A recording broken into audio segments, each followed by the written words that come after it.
back to Bernat.com. Today I'm going to show you how to make the magic loop. It's a great way to get a tight beginning when you're working in the round while crocheting. So let's get started. So today I'm using Bernat Super Value as my yarn and a 5mm crochet hook. The first thing that I want you to do is to take your yarn tail and pull it across your palm. Take your working yarn and wrap it around your index finger, but bring it towards the back so that you get sort of this X right there. What I like to do is hold my thumb on that X to kind of hold it in place to make life a little easier.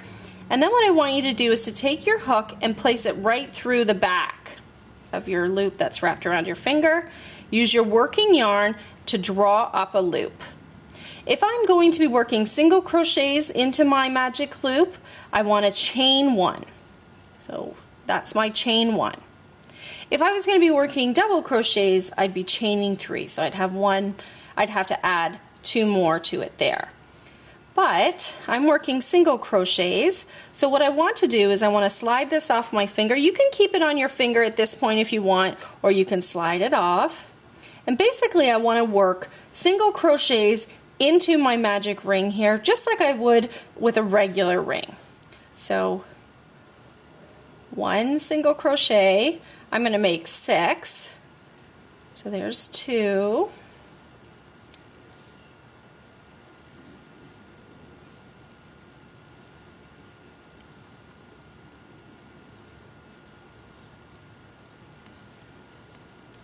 Okay, so there are your 6 single crochets that I'm making, and your pattern will indicate what you need. Now you want to take that yarn tail and you want to gently tug it, and it's going to tighten up that ring as you tug it. So just tug it till you get a nice tight center there. And then I want to join with a slip stitch into my first single crochet. Your pattern will indicate if that's what you need to do, but that's the general thing that we do to join a circle, a ring, and there we go. And there's your magic loop with 6 single crochets into it. So now that we know how to make the magic loop, we want to learn how to adapt our patterns to use our magic loop. So this pattern here says with a chain 2, your first round, you 8 single crochets in second chain from hook. So basically what I want to do is I want to forget that first line where it says chain 2. We don't need that. We're going to work our magic loop. And then from there, I'm going to go right to my first round and I'm going to put in 8 single crochets into my magic loop. And so that's basically all you do is you eliminate the foundation and you go right to the first round. And then I'm going to join it with a slip stitch into the first single crochet and just continue my pattern exactly as it's written. So the second scenario that I want to show you is a pattern that starts with a ring.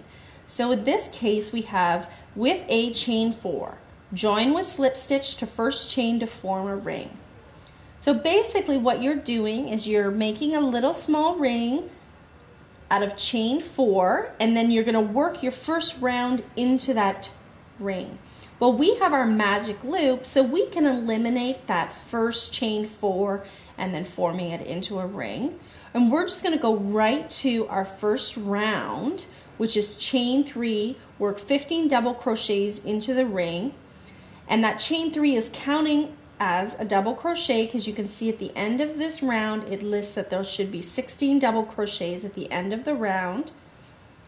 So basically we are just going to eliminate the foundation chain and go right to the first round, just like I showed you in the first scenario. As long as you end up with the same number of stitches at the end of your first round that your pattern lists, you'll have no problem working the magic ring. So that's all there is to it, and we'll see you again at Bernat.com.